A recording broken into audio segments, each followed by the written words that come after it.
Risk घ्यावी लागते. पण ती रिस्क तुम्हाला घ्यायची नसेल तर माझ्या कंपनीकडून मी हा प्रोजेक्ट करू शकते. म्हणजे मी ही रिस्क घ्यायला तयार आहे. माझ्या कंपनीचं प्रोफाईल पण चांगलं होईल त्या निमित्ताने. दिशा, तू ह्या प्रोजेक्ट मध्ये अजिबात लक्ष घालायचं नाहीयेस. तुम्ही माझ्यासोबत नेहमीच अशा का वागता? मी एक चांगली बिझनेस वुमन आहे. मला बिझनेस सांभाळता येतो.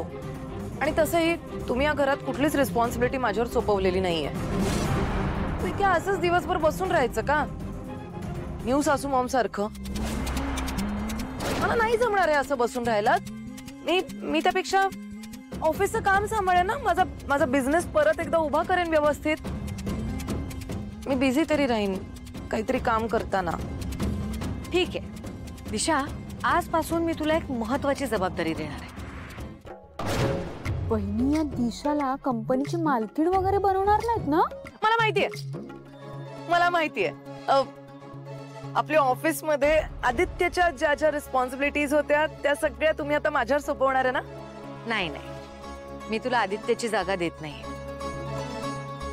मी तुला त्याही पेक्षा महत्त्वाची जबाबदारी देणार आहे. अगं काय झालंय की सावित्री जरा आजारी आहे, त्यामुळे तिची 2 दिवस सुट्टी आहे. सो सावित्री कामावर येईपर्यंत तू किचन सांभाळ.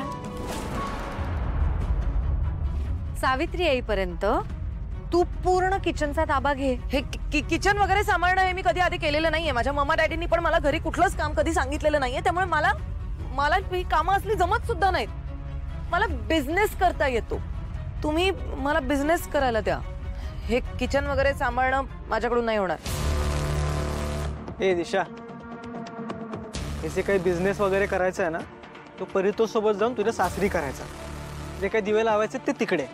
आमच्या बिझनेसमध्ये लुडबुड नाही करायची, कळलं? तू मला सांगायची गरज नाहीये मी काय करायचं ते. एक सासू मॉम, मला किचन मधलं काम जमेल का ते माहित नाही, पण तुम्ही म्हणताय